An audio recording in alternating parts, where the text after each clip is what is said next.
Welcome to another edition of Coffee with the Goose, where we talk about, you know it, everything interesting, fascinating, and irritating. I am the Goose. Always glad to have you join me.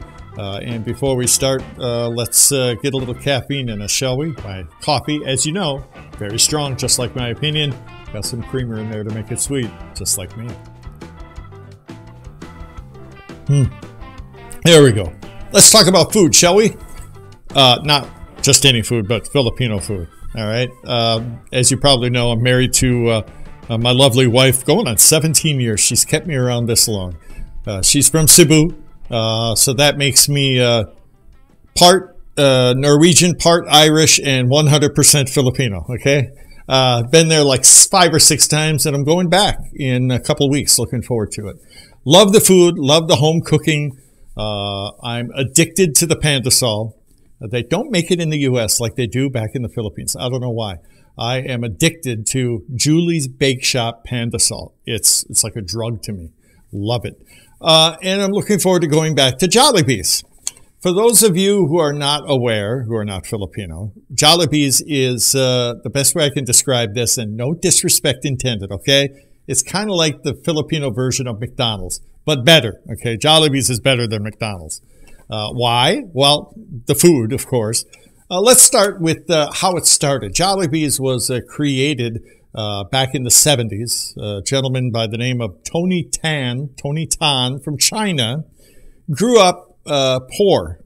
And like most people who end up very successful, he was poor. And they moved to the Philippines to start a new life. He ended up starting a Magnolia ice cream shop. And things went very well, and so he decided to go a step further and start a burger chain, and that ended up Jollibee's. The first mascot was actually Mr. Yum. That didn't really strike any nerves, so they ended up with the bee, and the bee is a lovable character. Why the bee, you say? Well, it actually has a connection to the Philippines. It's a jolly bee. You know, Filipinos, as you know. You guys are always joyful, more so than most people, and you work hard and you enjoy working hard, and so that's the Jollibee mascot kind of mirrors that. At any rate, they saw a lot of success. Marketing is the big key for Jollibee's. They know how to sell, and they know how to strike the right market. A famous magazine about 10 years ago, The Economist, called Jollibee's an embarrassment to McDonald's. And what they meant is marketing. They know how to tap into the Filipino marketplace. It's all about family and respect for your elders, etc. And that worked. And patriotism. The Filipinos are very patriotic, as they should be. A lot to be proud of. There are now 800 Jollibee's restaurants in many different countries, including the U.S. I've been to the one in Chicago. I think they have a couple in Chicago. Also out west, I believe in the L.A. area, and maybe even in Vegas. I can't remember, but I love Jollibee's. My wife and my daughter love the Chicken Joy. I love the burgers. And the mango tart. Oh, great stuff.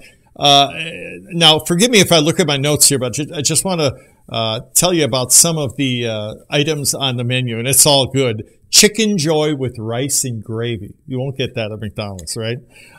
Jolly spaghetti. Oh, there's no better spaghetti than Filipino spaghetti. I think we could all agree on that. Yum burger, chicken pita sandwich, cheese fries. Oh, great stuff. Mashed potatoes. And if you want breakfast, Jollibee's has you covered.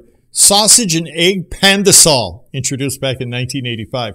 Now, interestingly, one of my favorite Filipino delicacies, if you will, is halo-halo. I love it. Friends make it here in the U.S., and you can get it here in the U.S. at Jollibee's. And I wondered why they don't serve that in the Philippines. I'm right.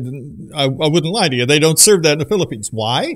Because they own another restaurant chain that serves halo-halo. They don't want to step on their own feet. So Can't get that at a Jollibee's in the Philippines. But everything else there is great. I love Jollibee's. I'm looking forward to going back here in a couple weeks. All right, that's it for this edition of Coffee with the Goose. Love to have you join me every show, and thank you so very much for subscribing. If you have any comments, I'd love to hear what you have to think, and I will respond. All right, that's it for this show. Talk to you next time. Take care.